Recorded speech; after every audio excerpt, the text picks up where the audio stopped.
Hello, everyone, and welcome to the ThrillGeek Podcast. I'm Clint. I'm Barry, and I am freaking tired. We're both beat.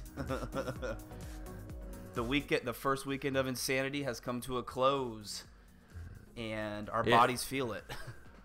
Yeah, I mean, Halloween Horror Nights 28 has kicked off, and opening weekend is finally coming to an end. Opening night was nuts, and we will go into all of that, the houses, the scare zones. We got to check out an RIP tour, got to check out some of the drinks and stuff and snacks, so we will have all that and more. But up first, Busch Gardens, Tampa. Yeah, we're going to... an announcement this week. Luckily, everything... non-Halloween Horror Nights. I mean, there's been announcements here and there of smaller miscellaneous things, but one of the big announcements that we wanted to touch on really quick before we dive into opening weekend of Halloween Horror Nights was Tigris was announced for Busch Gardens Tampa, and Busch Gardens Tampa themselves mentioned that it was probably the worst kept secret in Busch Gardens history. The rumor of them getting the premier Skyrocket 2 came to fruition. It'll be called Tigris, and it'll be coming in spring. They said spring, so they're not really... Yeah, which can mean all the way up till June. Yeah, early June. So they're pushing this as their new spring edition for 2019. Yeah, I mean, this isn't really a surprise. This has been almost expected for the last 2 years because it was pretty well known that they had made a deal to buy 3 of these rides. Yeah. And one went into Busch Gardens Williamsburg, one went into SeaWorld San Diego, and it was pretty much the assumption was that Tampa was going to get the third one. And it came to light, especially from the moment that they got rid of, Tidal Wave,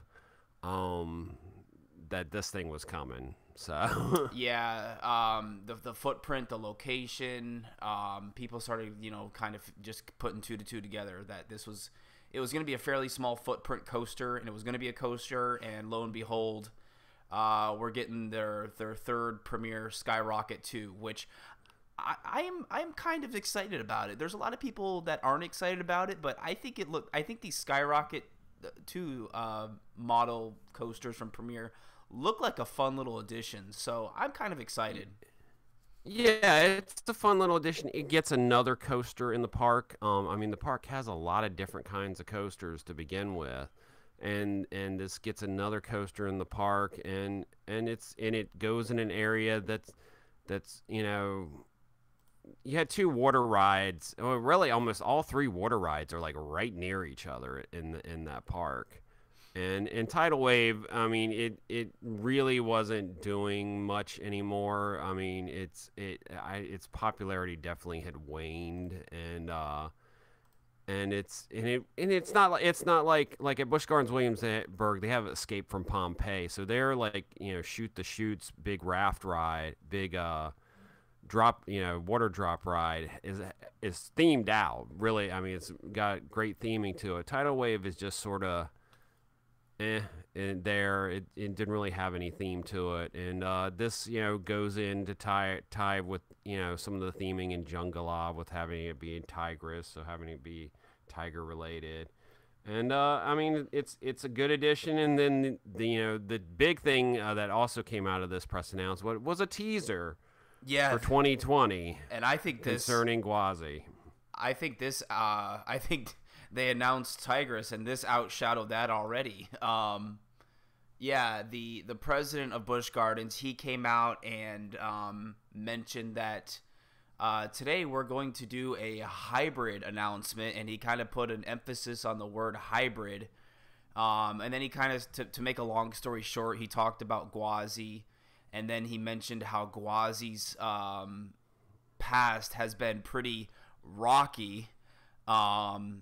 Again, putting 2 and 2 together, hybrid and rocky. The big rumor for Gwazi and what everybody wants is for Rocky Mountain Construction to come in and overhaul Gwazi, which apparently, from what he was saying, this confirms it.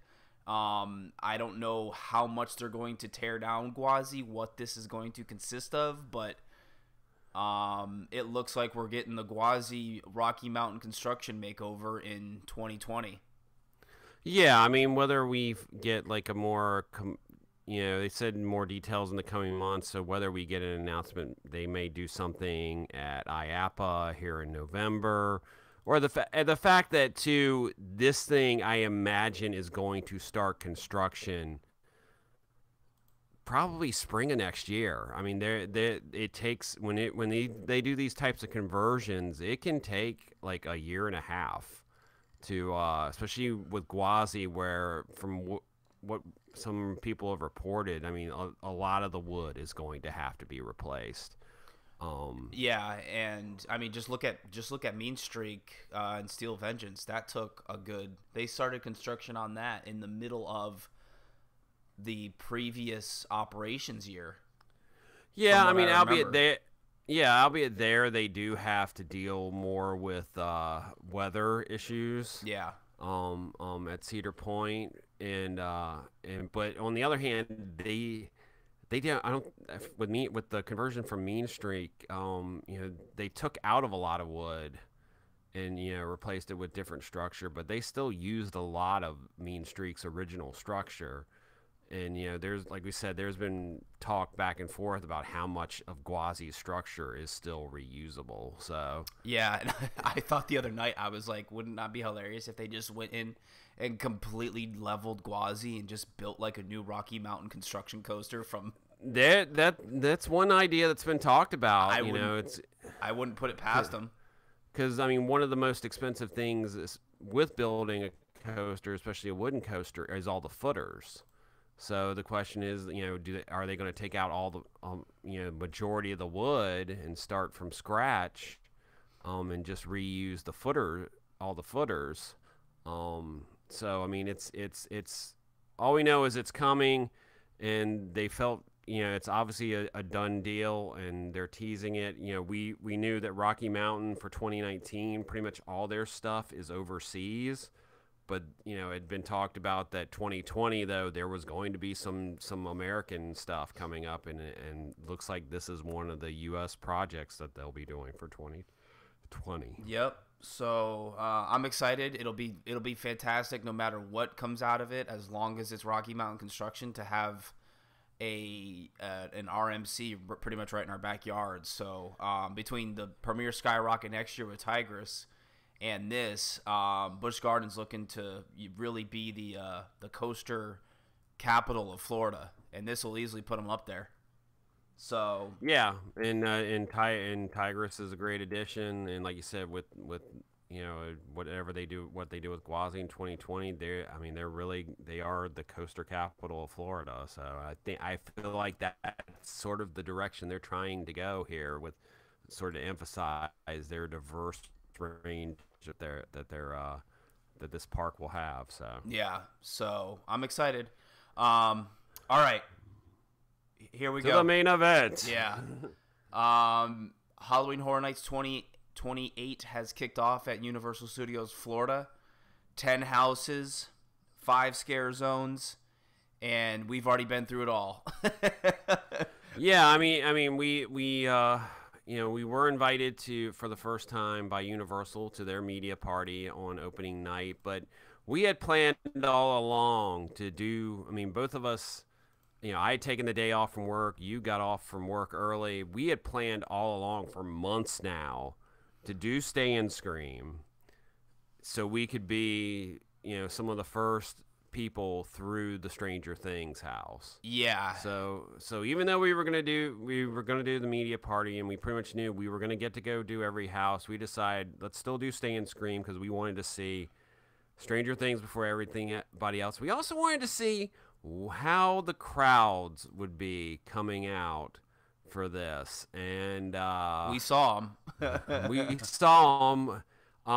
We were lucky enough to figure out where we were supposed to line up, because it's with Stay and Scream at Finnegan's. It has changed this year, because now there are dedicated queues for the houses that are opening early. So there was actually a dedicated queue for Stranger Things and for Poltergeist. Yeah, Um, they had individual like barricade walls, one for Poltergeist and one for Stranger Things. And me and you got there at what, 5? yeah, I mean, well, we walked in. I think we walked in a little bit before 5. Yeah. And it was, first off, we get there. There was a line all the way back to almost back to Louis. I think it went back to Louis after we had gotten in line, which I never experienced before. going into that early stay and scream zone. So we had to wait in line just to get into a long line just to get into the stay and scream.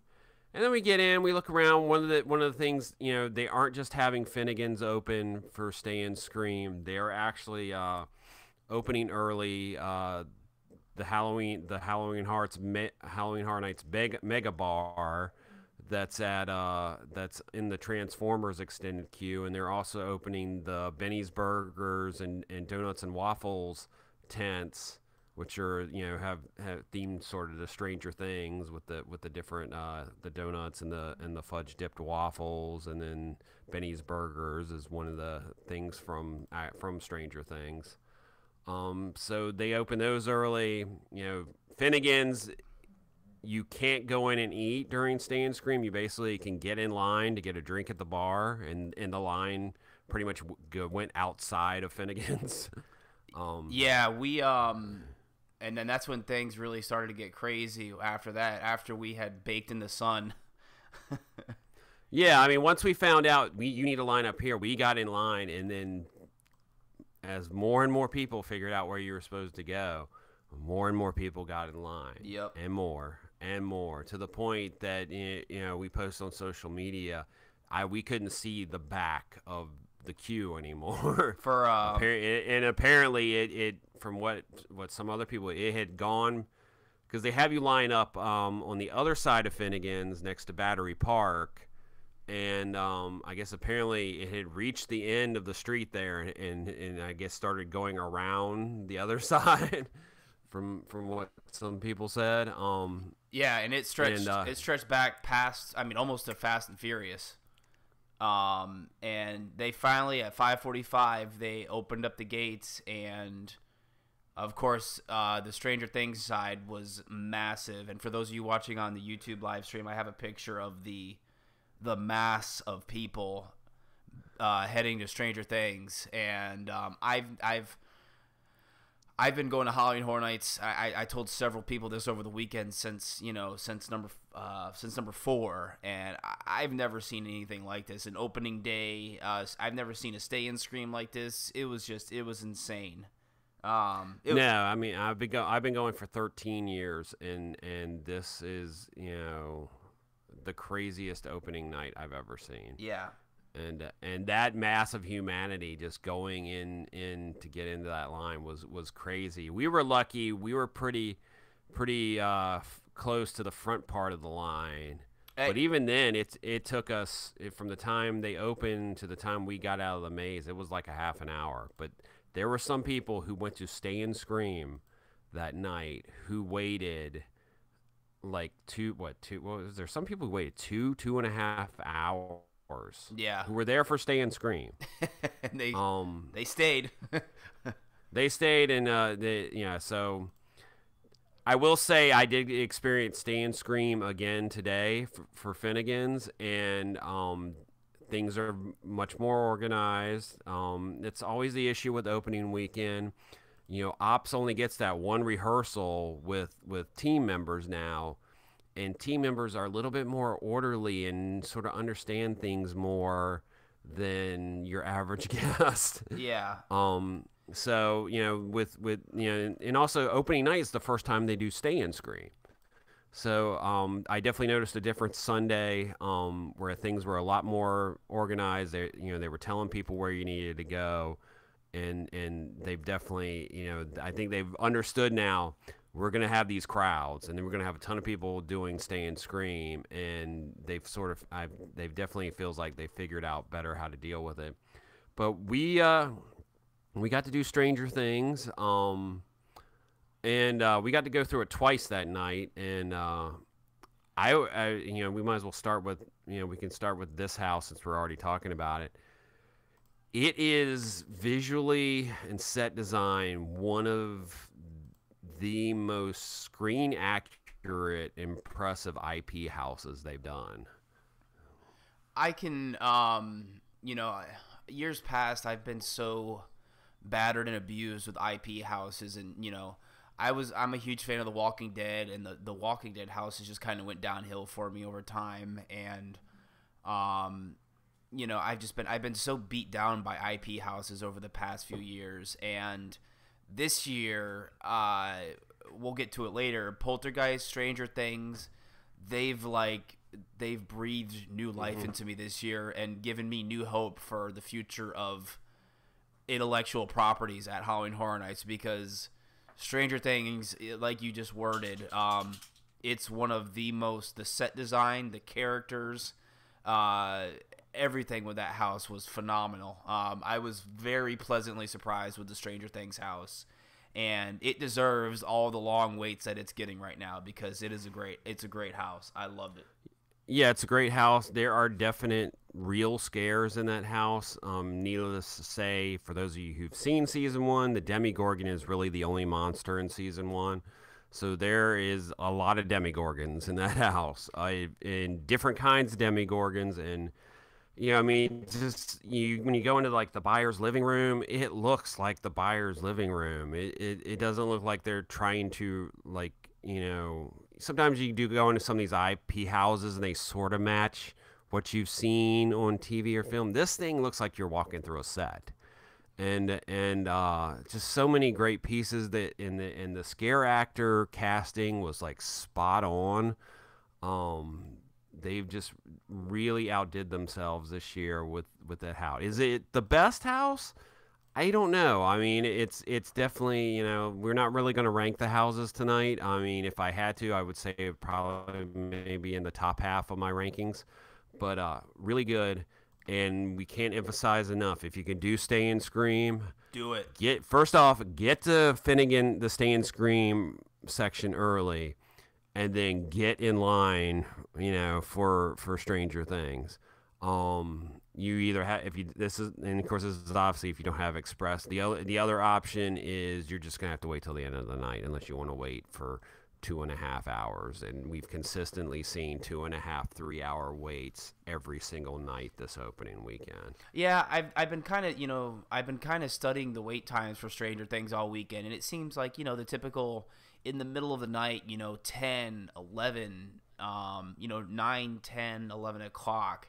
When the heat of the event is in full force and Stranger Things is at its peak, you're talking a 2, maybe 2.5 hour wait. But if you wait towards the end of the night, I've noticed it been getting down to 75, 80, 90 minutes. So do Stranger Things really early or really late, because that front area of the park just gets hammered at the start of the event. Yeah, I mean, this year it really is. I mean, that front end of the park, those four houses, I mean, you can sort of count Halloween, but not as much. But those four houses that are all right next to each other, it's Stranger Things, it's Carnival Graveyard, it's Scary Tales, it's Poltergeist. Those houses are getting hammered, and I can't recommend enough. And also, if you do Stay and Scream and you're going again, you've got like a frequent fair pass, and you do Stay and Scream and you don't want to do Stranger Things, then do Poltergeist, and you will be able to hit Poltergeist, Scary Tales, and Carnival Graveyard like one right after another with hardly any wait. So yeah. I mean, it's going to be the hard house to get. There always, every year, there's a house that is hard, and it's been a while since we've had a property. It's been basically since around the beginning of the first couple of years of Walking Dead that we've had a property, that an IP here that is really in, at the height of pop culture popularity right now. And Stranger Things is really very popular right now, and it's very popular with some people who normally wouldn't come to Halloween Horror Nights. Yeah. So this is the thing that's dragging them in, and so it's going to be a high demand thing. If And even if you have an express, you might want to watch for certain times of the night, because we've seen the express line get up to 50 minutes, almost an hour for the express line. So, but we liked it. We right after we did that, we got to go to the media night event, the opening night. They always have a media party and event, and this was Clint's first time. I've been able to go thanks to someone else. And so, I mean, what did you think about being able to see the party and where they do the big presentation of introducing the houses in the scare zone? I really liked it. I like how they kind of for the Halloween Horror Nights media event, they kind of turn it into a party. You know, they kind of invite all the media out, and there's food. You get to sample some of the food from the event. They had the waffles, and they had the drinks. They had everything out. Christmas light cupcakes. Yeah, you're dying over that Christmas light cupcake, aren't you? That thing. Yeah, they had the Christmas light cupcake. So they have the food from the event for the media there to try. And they have then they have and I'm not going to get their names right now. They had pretty much the creators of Halloween Horror Nights. I'll simplify it. The brains behind Halloween Horror Nights. And Blake Braswell, Charles Gray, and Patrick Braillard. Thank you. They all came out and they broke down every single. They had all these little mini displays themed after each haunted house and scare zone, and they came out and they talked about the event, how big it is this year, how it's the biggest ever. And then they kind of broke down each scare zone in a haunted house, and then they had a little Q&A session afterwards. And they let some of the media ask questions to them, and it was really neat. It was really cool to be part of something like that, And then the most exciting part was the RIP tour. After the media party was over, everybody split up into groups, and we went on one of the RIP tours, and they plowed us through all 10 houses, all 5 scare zones, and Academy of Villains in one night. It was insane. Our bodies were hurting at the end of the night, but it was worth every minute of it. Yeah, no, I mean, it was really cool to experience the RIP tour. I've gotten to do it one other time. It's different.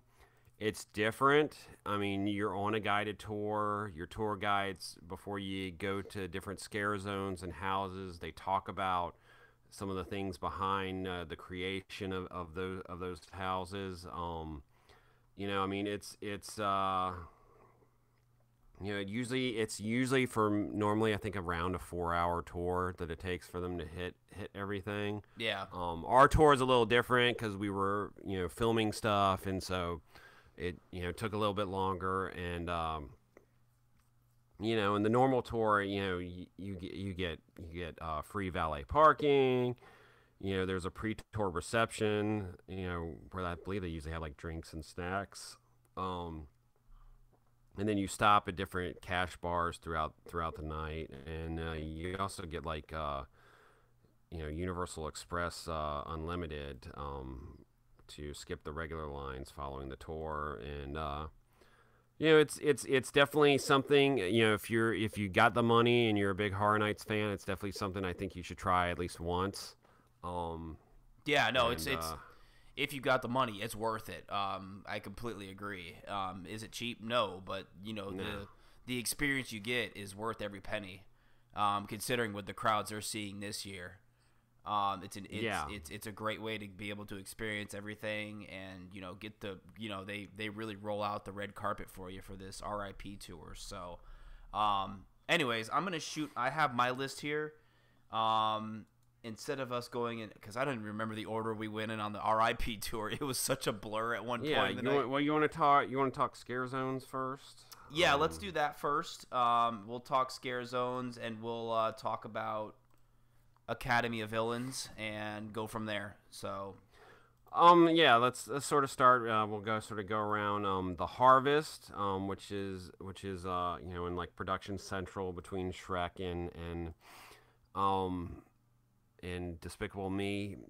This zone every year is always hit or miss. We never sort of know if it's going to be. Sometimes it surprises us and it's really good. And I thought this year was definitely pretty good because they just sort of the last 2 years it's been sort of an introduction to the icons and to the some of the characters from the IP houses. This year they still have some sets that have like the different IP houses on them, but it's characters created just for this scare zone because it's supposed to be like an old barn that holds the horrors from each house is basically displays, and then there's these creatures who are some of them are basically moving hay bales, or they're like covered in burlap from from burlap sacks, and there's a couple of really cool looking pumpkin stilt walkers, and I think it was definitely an improvement this year, especially over last year's scare zone. Yeah, they definitely made that. They definitely improved on it this year with the harvest. The characters are really cool design. I mean, some of them are simple, ghillie suit costumes, which there were some people like, oh, all they are is ghillie suit people. But I think it's a huge improvement on what they've done in the past, like you said, with like last year's where it was basically a photo op for the twins from The Shining. Yeah, and you also got you've got like a full set set up with because you're supposed to be like walking through a barn, and it's like fencing covered with vines and hay. Yeah. And parts of it stick out in different spots, so there's actually spots for the scare actors to hide. And so once it gets dark in there, it's actually they're actually able to actually get some scares going in there, which I feel like last year they just never could because people, like, not just the twins, like all the people wanted to stop and take pictures with all the characters. So yeah, no, definitely an improvement on next year. The stilt walkers are cool. The pumpkin stilt walker guys are really neat, as you mentioned. So yeah, great improvement upon last year's. I like it. Let's kind of stick with that next year. Yeah, so we'll move over to Central Park, Twisted Tradition, which takes place in one of Halloween Horror Nights' favorite locations, Cary, Ohio, and it's like an ancient evil has been awakened, and there's a lot of like rotting pumpkin type creatures and like rotting. But there's also some victims running around because there's like these high school students that some of the characters are terrorizing. Especially the front of the scare zone actually goes out in front of Mel's this year, which is sort of different than usual sometimes with that scare zone, with that location of Central Park. Yeah, years past they've kind of kept it like literally like right there where Central Park starts. But the last couple of days they threw that little church up. And that expanded the scare zone out into just past Mel's.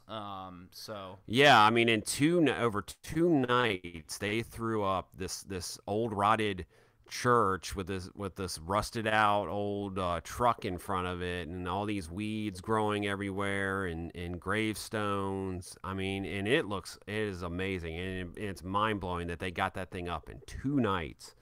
Overnight, and that's sort of where your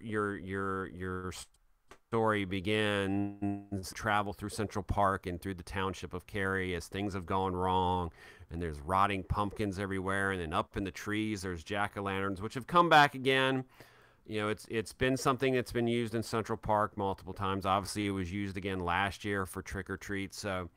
That's the only thing that sort of knocks it down for me a little bit this year is doing the pumpkins back to back. Last year I felt a lot more special because they hadn't done something like that in a while. yeah. And this year it feels a little rehashed because you even have some trick or treaters in this scare zone too. But it's a cool looking scare zone, and even. We've lost a lot of trees in Central Park with the cinematic spectacular going in, but once it got dark, I don't think there wasn't really an issue with light bleeding in too badly. And it was still got dark enough in spots where scare actors were able to sort of hide in the shadows and get people. Yeah, no, it was I was curious to see how that was going to pan out too after they built the stage and the viewing area for cinematic celebration. and it didn't. It turns out that it really didn't have a whole lot of effect. The trees that they cut down for it, which was a good thing. But yeah, no, I like Twisted Tradition. You could put those pumpkins in the tree every year for Halloween Horror Nights, and I would love it. Oh no, it's always visually, it's always stunning. Yeah. Stunning. Taking video and pictures of stuff like that, and it's a good scare zone. It's I will say this, we haven't got through all of them, but all the scare zones are good this year. Yeah, all the two of them are definitely I'd say three of them are really great. Yeah. But they're all good this year, and of course, near Twisted Tradition is Revenge of Chucky, and I mean, one of the interesting things, it's not using as much of a Hollywood Boulevard as some of the past scare zones there have. It's sort of using about like half of that. I'd say almost like half of that section, because it's normally in the past the Hollywood Boulevard scare zones have sort of started right right after the Hello Kitty store, and then basically going almost all the way down to Mel's. But this year they've sort of compacted it a little tighter in there. Which I think works better, because you got a lot more characters you have to go through, and it's a lot tighter and more going on. And of course, the big thing is Chucky is out there as a puppet. He's got his own stage, because I guess it's all supposed to be sort of like a toy festival for the toy company that created Chucky, but obviously things have horribly gone wrong.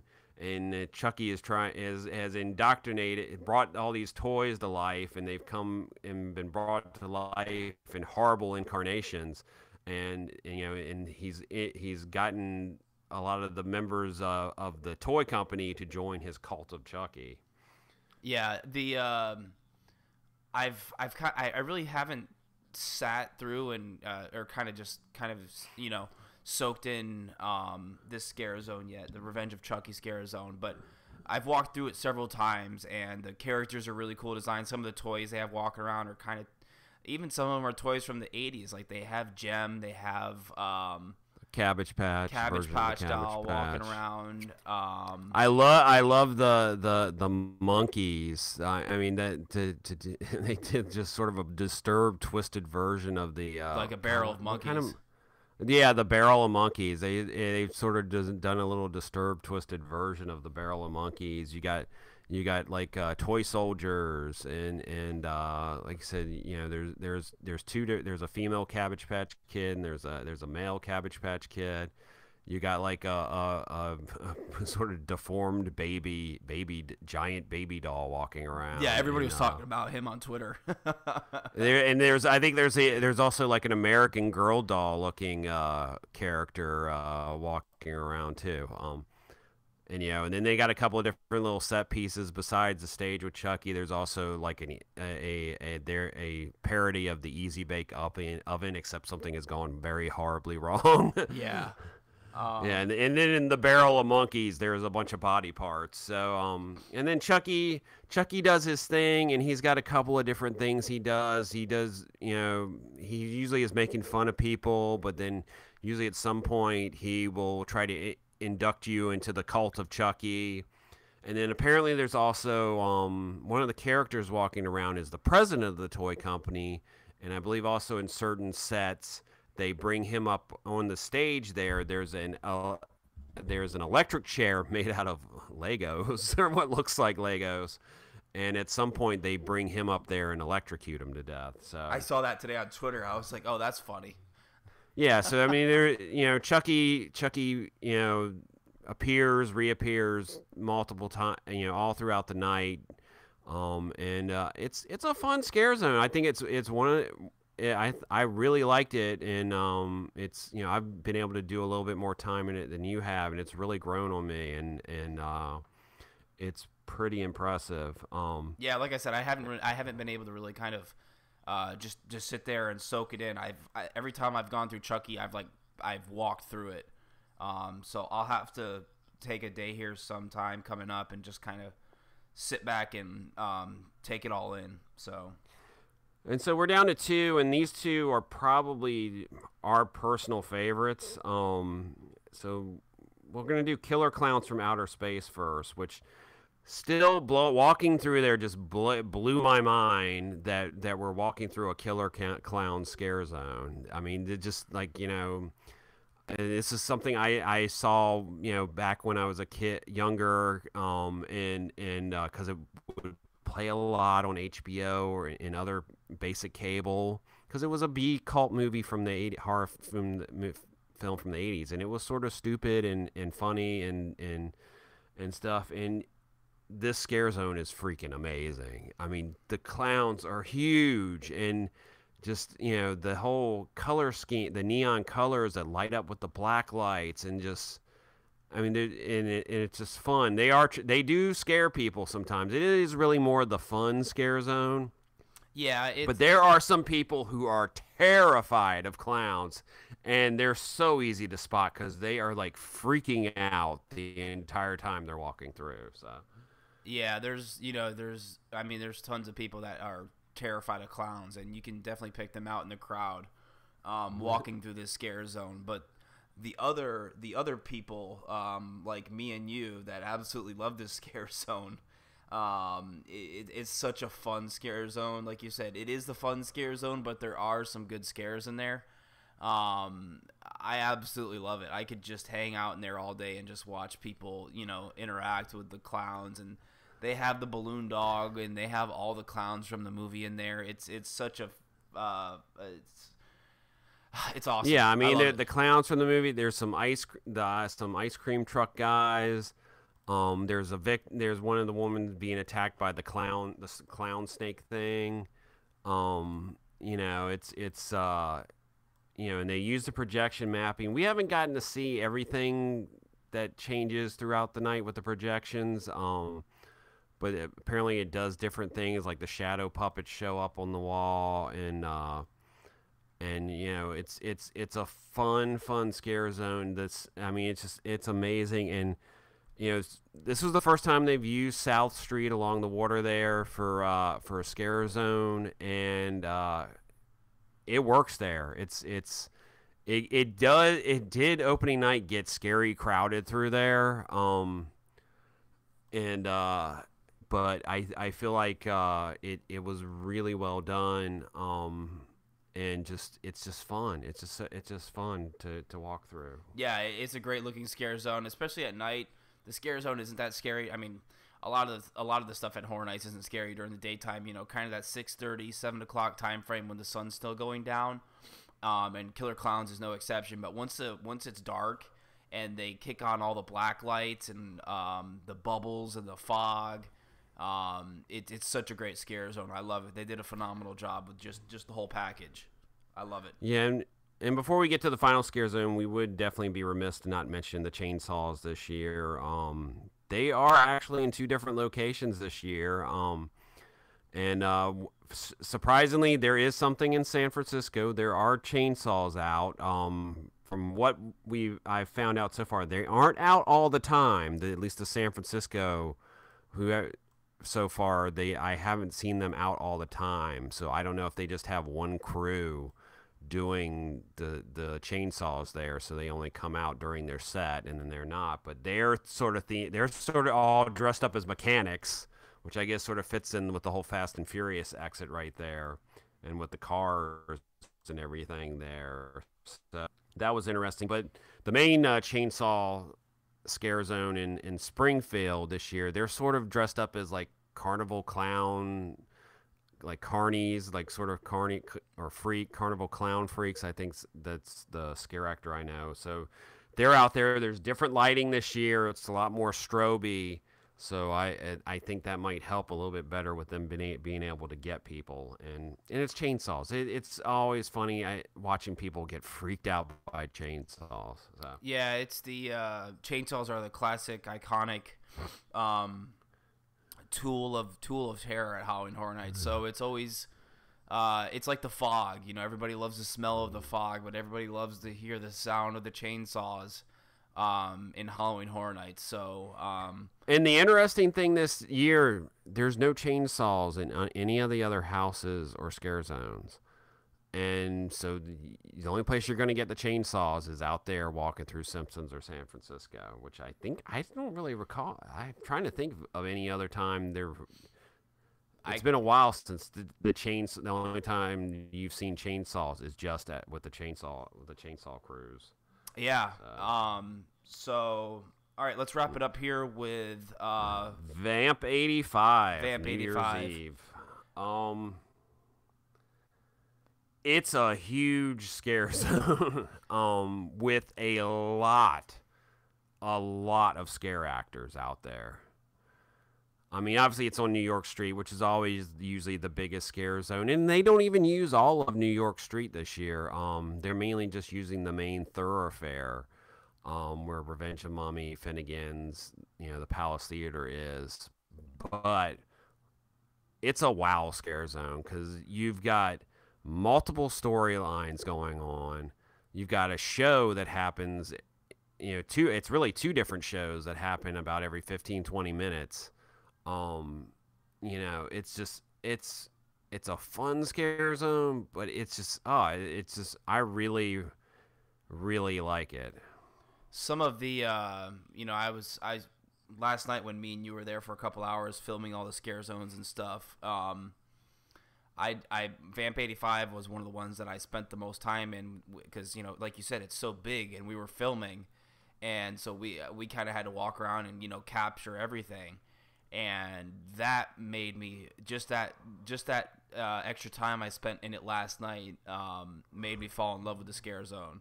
Just there's so much going on in that scare zone. You could just stand I stood in front of the main, the 1985 stage where the ball drop happens and everything, and just all the stuff that goes on there with all the different characters. You got the Michael Jackson, you got Prince, you got the news reporter. You have all these characters walking around doing their own little thing, and it's so fun to be a part of that and be in the middle of it. Yeah, I mean, it's a trip seeing the news reporter and the cameraman because she's completely the reporter's completely oblivious to what's going on, where the cameraman's got a vampire next to him, sort of stroking him and terrorizing him. Yeah. And she's got victims coming up to her saying, "Oh, there's vampires," and she's just completely sort of blowing up. And that's the other thing, there's victims running through. But the vampires, there's so many. I've seen you mentioned Michael Jackson, Prince inspired, a Madonna inspired vampire. I saw a Cyndi Lauper inspired vampire. Yeah, I think saw her. There's a Tina Turner looking vampire. There's a Freddie Mercury looking vampire.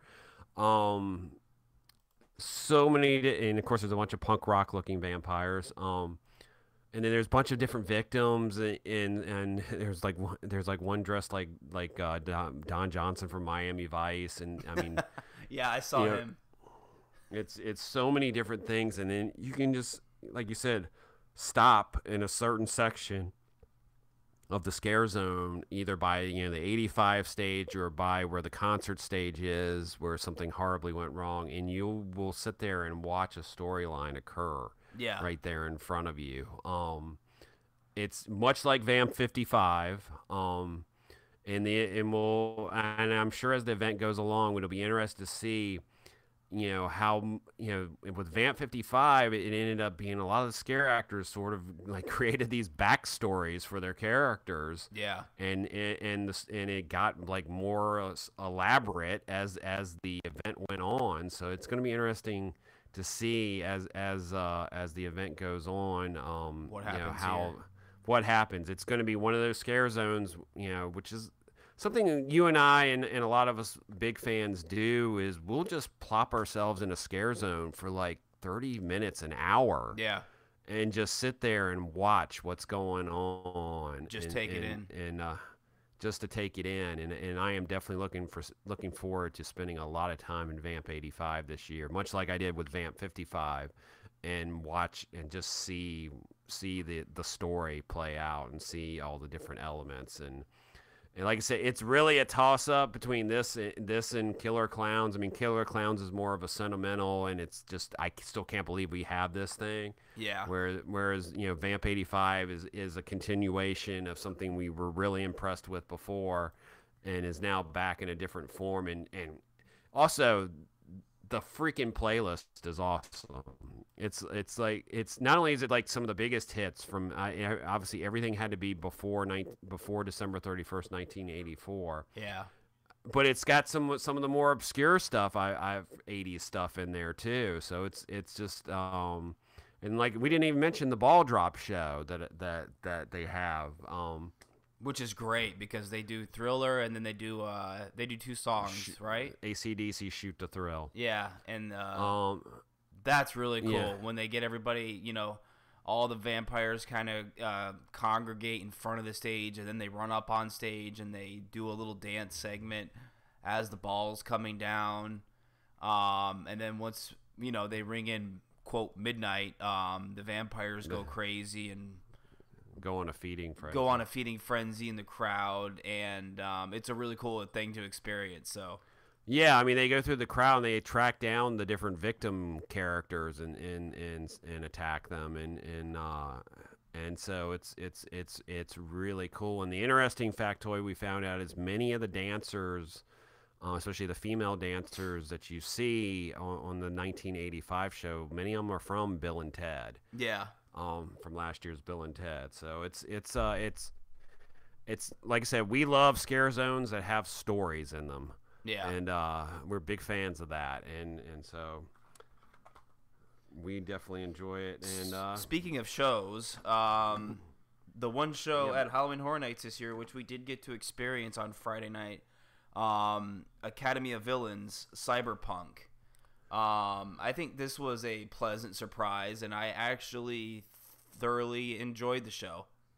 I mean, we knew that they were going to have to kick it up to another notch. Yeah. It's one thing to be a show where it's on the street, on that temporary stage that they would sometimes put in front of Mel's, that over the years, they've put different shows there. And the last 2 years, Academy of Villains has had that. Last year's show, we didn't get to see the real show that they had planned due to Hurricane Irma. So we basically sort of saw a show that they sort of threw together that I guess had some of the elements of the show that they were going to have that year, but we'll never see what that show was supposed to be. But this year, someone on social media mentioned this looked like something you would see in Vegas. Yeah, it had a very Vegas-esque feel to it. Go ahead. Super high production values. I mean, and we've never seen a stage like this in Fear Factor because they literally built a giant stage in Fear Factor. Yeah, you can't tell it's Fear Factor in any way, shape, or form when you're in there. So that was a really cool thing. The stage, the whole production was great. But everything they do during this show, it's not just a 20-minute high energy dance show. They do all sorts of really cool stuff. Like the laser finger part thing was really cool, where they have like lights on their finger. They literally put like lasers on their fingers and they're dancing around, so these lasers are going all over the place. And then they had a tightrope act where these 2 guys came out on a tightrope and were jumping up and down on the tightrope, and just a really awesome show. I really enjoyed it, and you could tell that the crew, the Academy of Villains cast and crew, they're so passionate about this stuff. You could tell that they put their heart and soul into this thing. Yeah, they took it up to another level. Along with the HHN creative team, and really have put in a show that I think is going to be very popular, and I'm looking forward to seeing it again. Maybe seeing it. We were lucky; we got to see the first show dead center. Yeah. And like you said, another thing about the stage is sections of the stage actually go up into the stands. So they are literally at different times of the show. They're literally right in front of your face, really up close. And like I said, there's so many cool elements of the show. It's got a storyline to it, just like we had the first year's show, but this one's a little bit more detailed. And it's an interactive show. They do the dance battle. They do a dance battle, and there's also parts of where the show, we won't give it away, that the crowd is supposed to interact And it's a fun show, and like I said, and if you want to check it out, we do have it up on youtube.com/ThrillGeek. And but it's a great show. I can't wait to see it again. They have really kicked it up a notch, and I think it's probably the most impressive show that's been ever created for Halloween Horror Nights as far as like a staging design wise. This is easily like next level, like professional full blown production. So yeah, I love that's the show for this year. So that is that's it for scare zones and shows.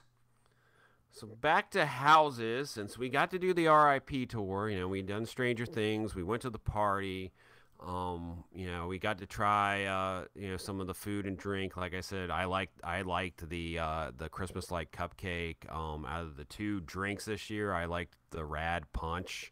I thought that was pretty good. The other one, okay, it wasn't my thing. Yeah, me either. I'm not a Long Island iced tea person. No, and but then we went on our RIP tour, and like we said before, the RIP tour is cool because your guide will, before you do each house and scare zone, will give you some behind the scenes stuff about the creation of the house and different things you might see in the house. So we went straight from there, and then did like I said, let's just shoot down a list because we're gonna be sitting here thinking about it. So go ahead. Let's start with Blumhouse. Yeah. Kind of start at the bottom here, as everybody can agree with. Yeah, I mean, we're not ranking, but, as you can just guess, that's sort of on our bottom of our list. This year, I will say all 10 houses, there's not, to me, much like last year, there's not a stinker house. There's not, they've really, the last few years, upped the consistency level for all the houses overall. And as much as, yes, Blumhouse may be towards the bottom, I liked it. I thought the Happy Death Day part worked better than the first Purge because, as we've said countless times before, the Purge works better as a scare zone. Yeah. Doesn't really work that great as a house. Yeah. And that's pretty much where we, after, you 3 nights and me 2 nights of Halloween Horror Nights, with Blumhouse, the Happy Death Day part was decent. I think it could be improved and actually be really good. But for what it was when we went through it Friday night, the Happy Death Day part was good. The Purge part just, It's the Purge. Yeah. I love the Purge as a scare zone. Like last year, I loved the scare zone last year. Yeah. And I can't. I still can't find it working as a haunted house. It's just the tight quarters, the Purge, Yeah, I mean, we had a Purge section last year's Blumhouse. It was really tiny. I mean, this year it was definitely more detailed. Definitely, had some city type sets going on. But yeah, it was really being a sprung tent. It was very tight, and it just it's. I think somewhere out there, maybe one day, there's a way to do the Purge in a house that will work really well. Yeah. They just haven't figured it out yet. But it's Happy Death Day was fun. I mean, it was basically what we thought it was, where they tried to recreate some of the different kills from the movie. So it's it was good, not great. So let's move on to the next one. Next will be, what do I got here? Carnival Graveyard. Our first run through that, I was very impressed. It is a bit, even though it shares a sound stage with Scary Tales. Yeah. It's a big house, and part of it is because it twists in and out of itself. And there are spots where you go around the set from one side to the other, and this is another house where the set pieces are insane. Some of the areas of the house they ridiculous. They jokingly said that they have pretty much emptied. They have I think a couple of different warehouses where they store a lot of stuff. Yeah. And they joked, but they were sort of truthful too. They emptied out their warehouse because there is so many things in this thing. And actually, if you especially if you get to go when it's still daylight out, if you do stay in Scream, and there's as usual with daytime, even on the soundstages houses, there's always some light bleed, so it's a little brighter in there. Yeah. There's so many things that if you're a Horror Nights fan, you will see from other houses, and apparently if you do the daytime behind the Screams tour, they'll point out a lot of stuff that's been used in past Horror Nights. There's like some Jack stuff in there. But I like the house. I will say I went through it. This was one of the houses I got to go through a second time. Yeah. The second run through wasn't as good. It definitely elements that weren't working, and it just didn't. It didn't. The first time I was really blown away. Really liked it. Second time, not so much, and so we'll see. Like once we get to the end, we get to the end, where this will sort of fall for me. But I like it. It's all the original houses this year are amazing, and it's definitely a good one. And we learned today that there's a Dueling Dragons sign in the house on Twitter. Yeah, somebody posted a picture of the Dueling Dragons sign. I was like, oh, that's cruel, Universal. That's cruel. Yeah, well, it is a carnival. It is a graveyard. It's a graveyard, so it's fitting. Carnivals and rides from the past. But yeah, no, I liked it. Our run through on Friday night was really good, really strong. The actors are crazy in this house. Oh yeah, that was the other thing. The actors are really strong in it. They're really into their roles. The set, everything. So I'm curious to see how this one changes and progresses as the event goes on as well. So. Yeah, it'll be interesting to see, and yeah, the scare actors in it are really good. There's a few that I know that are in there, and they're like they're ones who've been in multiple years of Halloween Horror Nights now. They're kind of. I mean, they're experienced. They know their stuff, and they're it's definitely, like I said, scare actors. It's just something the second time through didn't click as much with me, but we'll see how this one evolves over the event, because that's always the great thing with this event is these houses evolve over the event. Yeah. And unfortunately sometimes we lose something, but sometimes we get something extra that after they go because once they go through the opening weekend's almost like a test and adjust. Mm-hmm. They have their dress rehearsal with the team members, but then opening weekend is like almost a test and adjust phase, and it's always interesting to see come second weekend what's changed.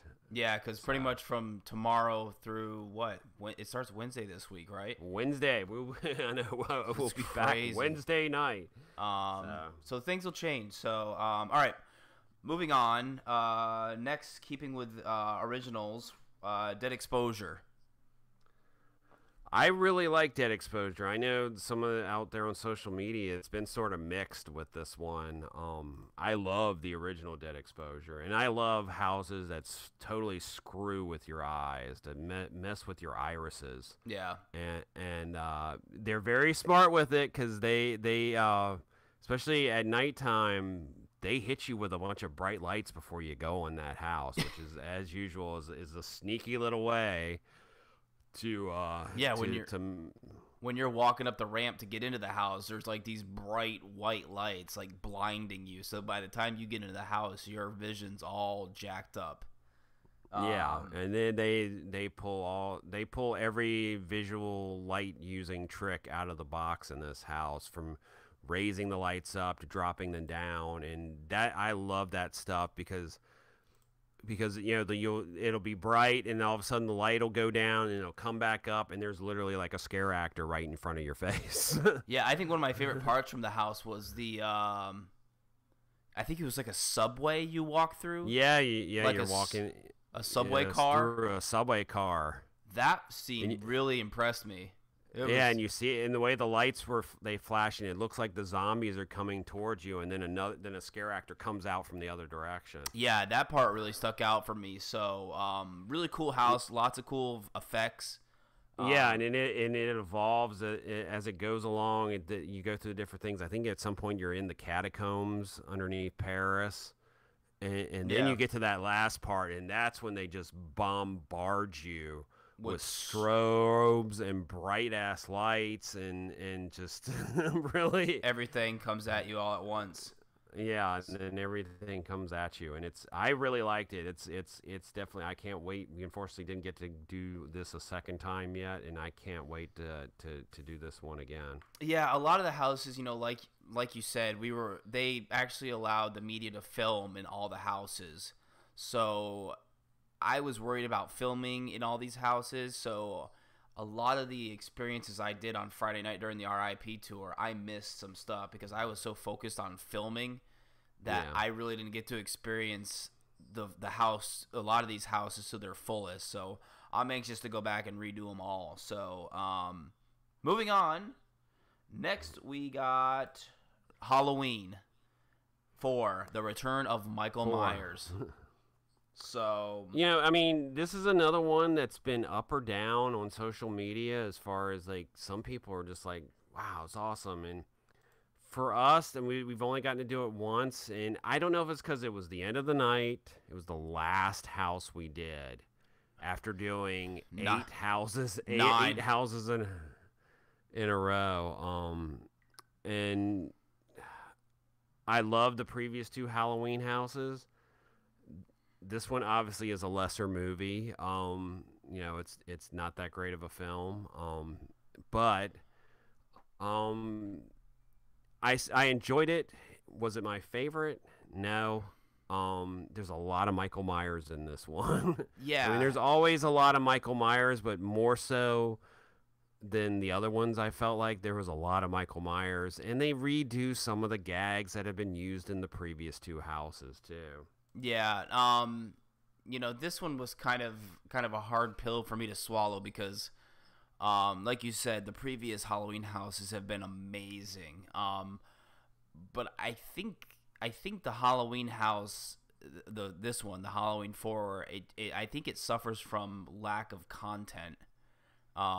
Whereas years past, the Halloween houses that they've done have been based on really great films, and Halloween 4 is not the best in the series, at least the old original Halloween films.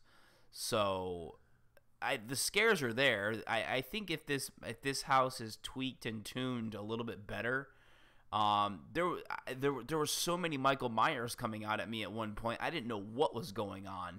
I think at one point towards the end of the house, I had like 3 or 4 Michael Myers like jumping out at me. Yeah, I feel like that may be the one issue with this house is that this one is another, and this usually happens with a couple of houses. It's timing is everything, and if you don't hit the scares at a certain time, then it doesn't work. And it's good. I mean, but like you said, it's based on a Halloween movie that's not that great. I can see why they wanted to have a Halloween house this year with the hype of the new Halloween movie going in, and also it ties into the '80s theme too. So yeah, but so it's. I hope it's tweaked and the scare actors in there get more streamlined, because it seemed like some of the Michael Myers were kind of all over the place, and I think that's where it kind of threw me off. But if they get that streamlined, I think it'll be a little bit more enjoyable. At one point I had no idea what was going on in that house, because like I said, I literally looked and I was counting Michael Myers, and if I have to count how many Michael Myers are out, it's like, what's going on? So yeah, definitely not my favorite. But with that said, I think the house can be tweaked and tuned to be an enjoyable house. Like you said at the beginning, none of these houses this year are bad, and it's the first weekend, so we have lots more time for these houses to get more streamlined and tuned, and I hope this is one of them that really improves over time, because I want to enjoy it. I love Halloween. I love Michael Myers, but right now this house just didn't do it for me. Next up we got Poltergeist. I almost wish would do this one last, but this, after getting to go through it a second time today, as well as earlier today for the final day of opening weekend, I feel like the Poltergeist may be one of the best IP houses they've ever created. Yeah, I'm on the same page. I went back because again, we were filming on Friday. I don't remember a lot of things from this house, but I've gone back and I've watched a lot of the other media outlets that were there that night, and I watched their videos and I rewatched our footage. And that house is incredible. Some of the puppets in that house are unbelievable. Sets, the entry point when you first walk in and you're starting in the pool, looking up at the house, it's storming and raining. You get soaked. Yeah. You get soaked because it is legitimately raining. I'm not looking forward to going through that if we finally have a cold night this year. Yeah. I'm not looking forward to walking through that. But with these hot days and nights so far, it actually felt very good to get doused as I'm. But, yeah, I mean, just the idea when we first heard that you were going to start basically at the end of the movie. And you were going to start in the pool, and you're going to be looking up at the house, and it's going to be storming around you. I was like, oh, that sounds cool. And then we got to experience, and it was amazing. And then you're walking through basically the graveyard where all the bodies have been buried, and they're jumping out at you. Yep. And then you finally make your way into the house, and you do some of the iconic moments from the movie, and you make your way through the kitchen, and then you get to Carol Ann, with her hands up against the TV, going there here, and then that's where they get imaginative, where they go do more interpreting some of the things that happened in the movie.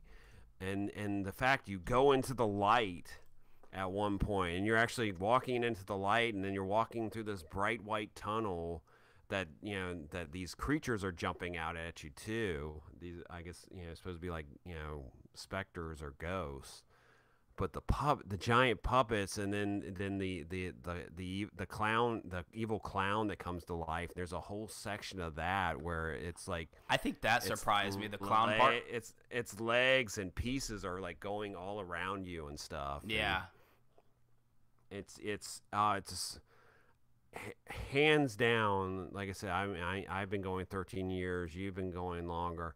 It is one of the best executed IP houses I have ever seen them do. And they've talked about this has been one of their white whales. This is something they have wanted for years and years to get their hands on.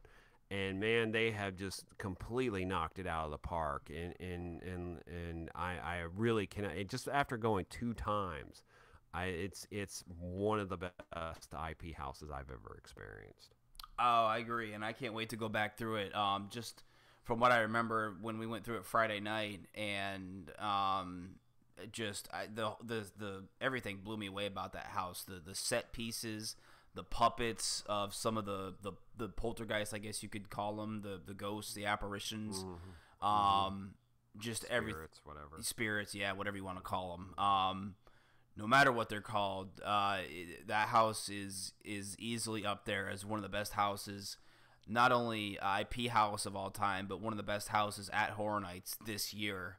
And again, it's up there by Stranger Things, so the wait for this one gets pretty long too, but it's worth it. Yeah, this is one that's part of the Stay and Scream, and I would definitely recommend, if you're not going to do Stranger Things, do that. And actually, the interesting thing is they have like a separate queue for Poltergeist and a separate queue for Stranger Things. But you can wait in the Stranger Things queue, which gets released first, and go straight into Poltergeist. Yeah. Which is what we did, which was what we did this on Sunday. We waited in the Stranger Things queue and then just ducked right in the Poltergeist one. And we had to wait for it to open for a few minutes, but we were like way ahead of everybody else who was in the Poltergeist queue. So yeah, I mean it's definitely like we said, if you're doing Stay and Scream and you're doing the Finnegan Stay and Scream and you're not doing Stranger Things, you can definitely knock out Poltergeist, Carnival Graveyard, and Scary Tales, like pretty much all bang bang bang. So Yeah. All right. Moving on. Next we have Scary Tales. oh, yeah. Deadly Ever After. Might as well mention Scary Tales. Yeah. Wrap up these ones up front here. This is another one that I've been through twice. You've only been through once. The facade, the entrance to this house is amazing. Yeah, I think it's one of the better facades that they've done because it actually you don't see. I mean, occasionally you do, but excuse me. This facade actually includes a character as like the main center point of the facade. Yeah, I mean, last year with Dead Waters, you had this amazing riverboat facade, but they didn't do anything. It didn't do anything. It was just stagnant, and this one. This year, you've got the Wicked Witch. It's the Wicked Witch of West, and part of the storyline is she's gone through the different fairy tales and basically twisted the characters and turned them evil or twisted or tortured them and. She's up there on what's I'm assuming is supposed to be her castle, and this thing's like almost I'd say like parts of it are 3 stories tall. Oh yeah, it's huge. And she's with her cauldrons there, and she says different things. I think there's a couple of different things she says, but then she goes flying over you as you're walking by, and you look above, and she goes flying over you. At different points, and I mean that just starts that house so well, and it's a good kickoff for the house. Yeah, and you go through the different scenes with horrible thing. Yeah, it's like starts with the Wizard of Oz, and you see Dorothy chained up, and then the I guess no longer cowardly lion attacks you, and yeah, and. I saw there's Hansel and Gretel are in it, and Rapunzel. I don't think it was Rapunzel's in it. The Humpty Dumpty part. The Humpty Dumpty part, which I didn't smell anything, and I've been through twice. I did when we went through I don't recall the first time, but today when we went through Hansel and Gretel, you smelled a cinnamon sugar scent. I smelled that when we went through it on Friday. Okay, so because you're going through a candy house, even though now they've become like cannibals. Yeah. Hansel and Gretel have become cannibals too. Yeah, no, I smelled that on Friday when we were going through it. So yeah, and the cool thing, you got Goldilocks and the 3 Bears, so the HHN bear makes his return appearance again. Yeah, at the very end of the house, which yeah, yeah, at the very end, and he is definitely if he's every so often he catches somebody and scares the crap out of them. We have good friends over at the Expansion Drive podcast, and Dee Dee, one of the co-hosts on that show, got the daylight scared out of him. Yeah. So HHN Bear is back in Scary Tales, so be on the lookout for him. Yeah, and this is another one where the set design is just amazing. I mean, there's so much. Especially the second time going through, and there's so much detail in this house that I mean I got to do a little bit more looking around this time, and just the set designs are so detailed, and there was things I picked up that I didn't notice Little Miss Muffet in one section, and so it's I really liked it. It's another solid original. All the originals this year are just. I think this is the hardest thing I'm having this year is placing the originals because all the originals are so good this year. It's hard to rank them because everyone has been so fantastic. And speaking of which, we're gonna go through. We're gonna talk about Seeds of Extinction now. This is one that hasn't really connected with me the way it has a lot of other people. And I don't know why, because design-wise, it's pretty freaking amazing, and it's huge. It's a big house. It is, and it's really tight quarters too. There's some parts in that house that are really tiny. Yeah, it's very tight quarters. We've had that the last 2 years with Scarecrow and Tomb of Ancients the year before that. And this is in a new location. It's in the new parade building, which hasn't been used before. So there was an apocalypse, and all human life has gone away, and plants have sort of come to life and just sort of engulfed everything. And you're walking through a mall, and different plants come to life and attack you. And I don't know if it's just, it's a dark maze. It's a tight, close quarters maze. The set design is amazing. There's so much vegetation and things, you go, and there's tons of Easter eggs because you're going through different stores in the mall. But I don't know if it's because of the fact, all the characters are camouflaged, but none of them really shocked me because I could almost, and I know this is coming, you and I are hardcore fans. I could almost guess exactly where they were going to come from every single time. Yeah, and I noticed that, like I told you yesterday when we went through it during pass holder early entry. When we went through it on Friday night, it didn't rank. I shouldn't say rank, but it underwhelmed me on Friday night. But then again, when we were there yesterday on Saturday, there was nobody in line. It was literally walk-ons. So me and Barry, we kind of took our time, and we were able to go through the house a little bit slower, which I think is unfortunately, that's not going to happen very often. But we went through it, and we kind of kept the people in front of us, maybe a good 6, 8, 10 feet in front of us.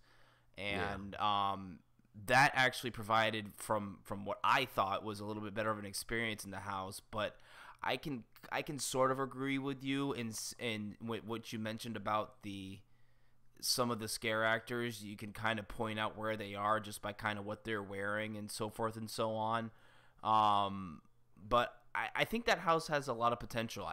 Again, this is another one that I think once the actors start learning their role better and they become a little, hopefully they can hide a little bit better, and which is kind of weird sounding because it's all the scare actors in this house are based upon camouflage. So you think you wouldn't be able to see them, but for some weird reason, it makes it easier to see them. It's kind of hard to explain, but I do agree with you that a lot of the scare actors in that house are easier to see. And I love the design of the house. I love all the detail that went into this house. It's as of right now, it's not clicking with me yet. We'll see as the event evolves whether it really starts, really moves up as far as like houses go. Yeah. All right, here we're gonna go to. Let's keep right next door and go to Slaughter Cinema. Yeah. I will start by saying this, to me, in the time I've been going to Halloween Horror Nights, is one of the most creative, original houses I've ever seen. To come up with the idea, okay, we're going to do a drive-in, we're going to do B movies, but we're going to create a movie for each specific scene in this house. Yeah. Is just, and the execution is just brilliant. It's every year, we wonder if they're going to, we hope we're going to see something that we've never seen before, and this is something I've never seen before, where you go in through the concession stand at the drive-through and the drive-in, and then you hit a movie poster, and then you also hear a movie trailer guy sort of giving you like a description of the movie, and then boom, you go into the scene and it's a scene from the movie. Yeah. And then it repeats over and over and over again, and each movie is distinctly different from the other one. And it's surprising. It sounds simple, but it works. You know, the whole transition. You know, movie poster, and then you go into the scene. Movie poster, you go into the scene. It sounds repetitive, but it works so well with this house. And I can't recall out of any house, like any event I've gone to, I've ever seen anything like done like this before. No, I mean, we've seen the whole like movie drive-in thing done before, but that was just over one specific thing. But to have they basically created these these spitballed all these different movie ideas, and sometimes they created the poster first and then went from there, and it's just so much creativity into this house. And yeah, that's the other thing too, is a lot of these movies are so creative and so the B80s movies, just they're so hilariously awesome. And just what is it, what was it Schitz Kids or Schmitz Kids?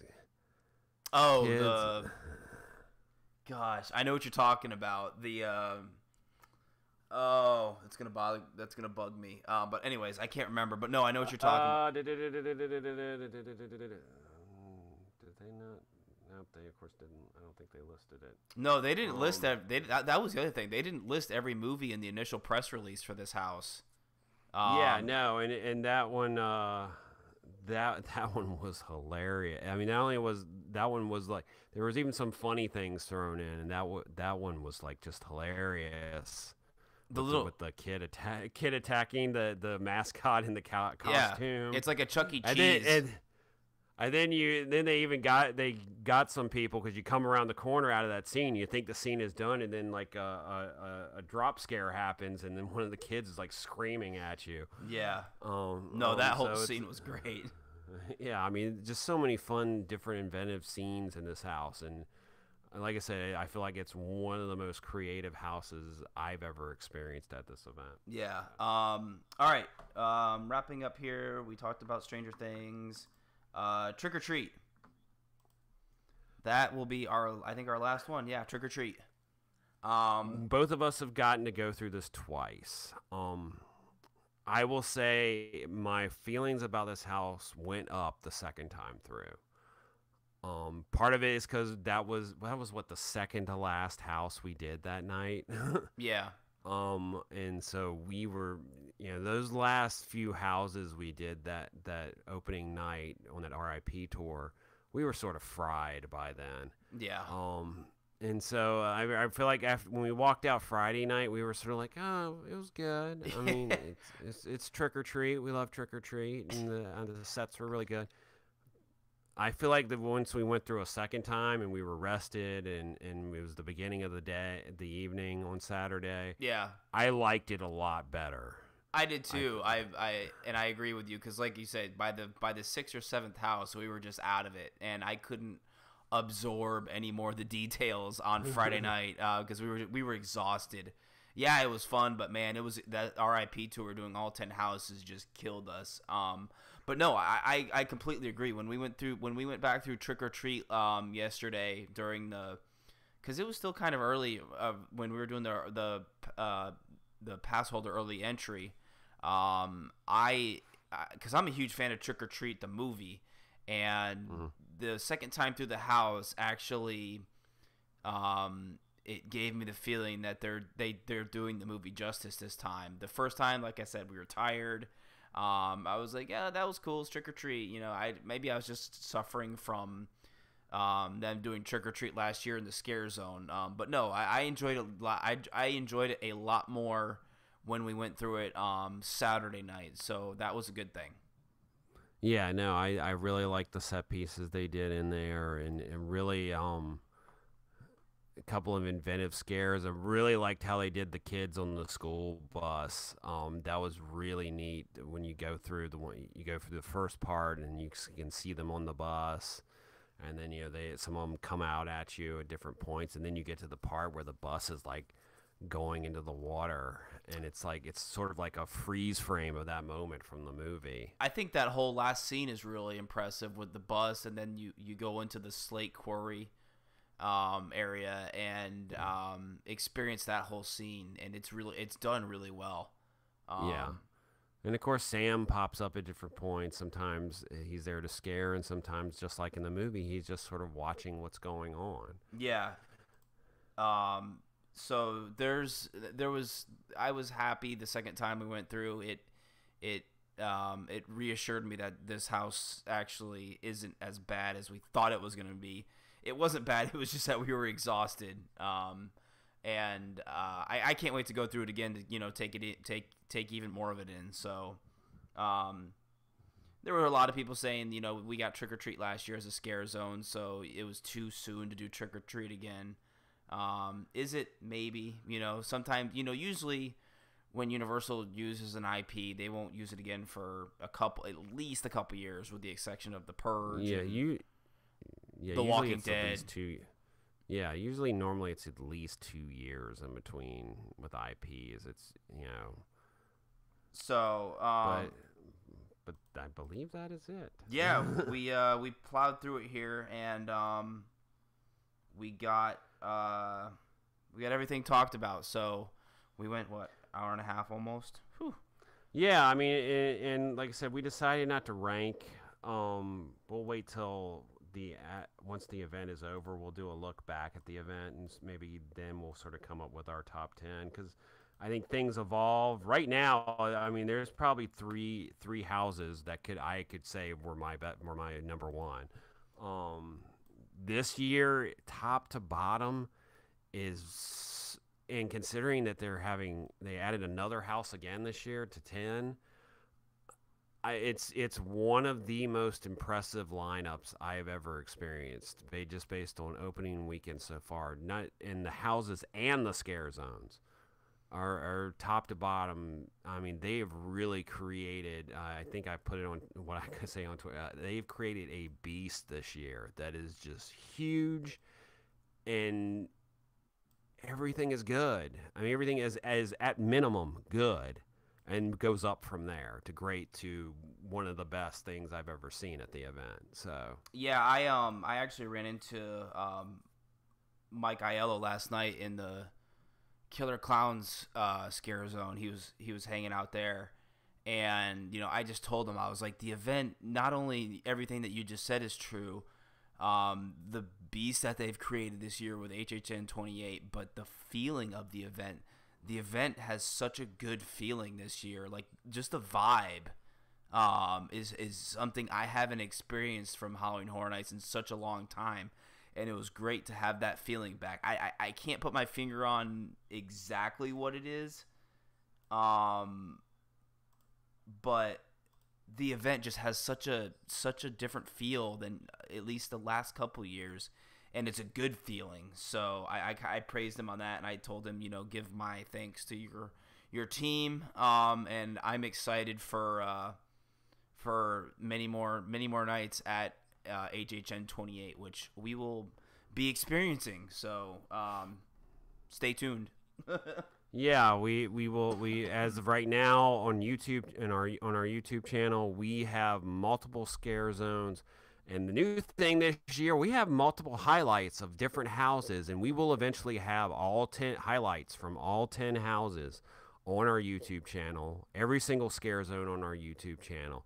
We shot, I think between both of us, we shot almost 3 hours worth of footage Friday night that somehow I am going to knock that down into a video of our opening night experience on the RIP tour in the houses. So hopefully I will get that done sometime this week. But we still, like I said, we will have every house, highlights of every house, and highlights of every scare zone up on the YouTube channel. Already got a bunch up right now, and we will have even more coming this week. And we will be back at Halloween Horror Nights at different nights this week throughout the event. It's our both Clint and I. It is our favorite thing. It is our favorite time of year.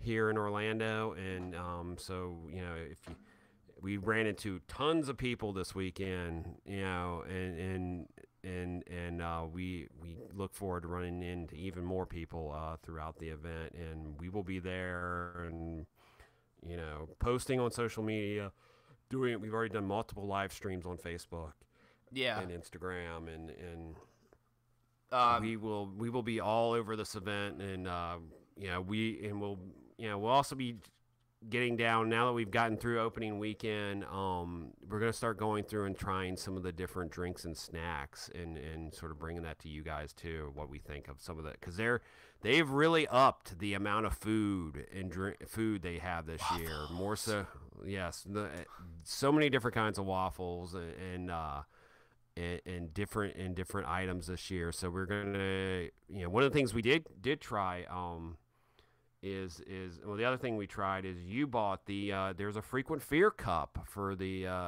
Coke Freestyle this year, which is new. Yeah, you pay like, give or take, it's like $30, rounded up. And if you're a frequent fear pass holder at Mel's and Richter's for $30, they give you a souvenir cup, which by the way is a pretty cool cup in itself. And you pay the $30 and you get free refills the entire event as long as you're a frequent fear pass holder. So, I'm not a huge soda drinker, but I occasionally like a cold soda. So I got it. I'll bring it with me probably every night I'm there.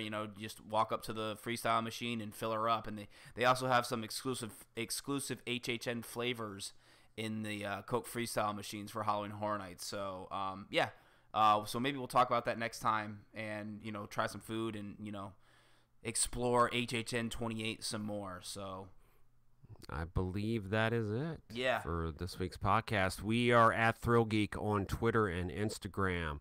Facebook.com/ThrillGeek. Be sure to like and follow our Facebook page. It's where we do most of our live streams from.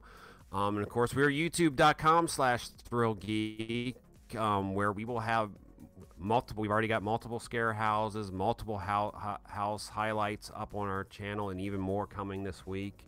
And like I said, we're going to have a vlog of our opening night experience at Halloween Horror Nights 28. And of course, for the latest in theme park and pop culture news, visit ThrillGeek.com. And of course, you're listening to the ThrillGeek Podcast, available everywhere on iTunes, Google Play, anywhere you can get a podcast, you can listen to the ThrillGeek Podcast. Yes, sir. All right, guys, we're out of here. Until next time, we will see you guys on the flip side. See you in the parks.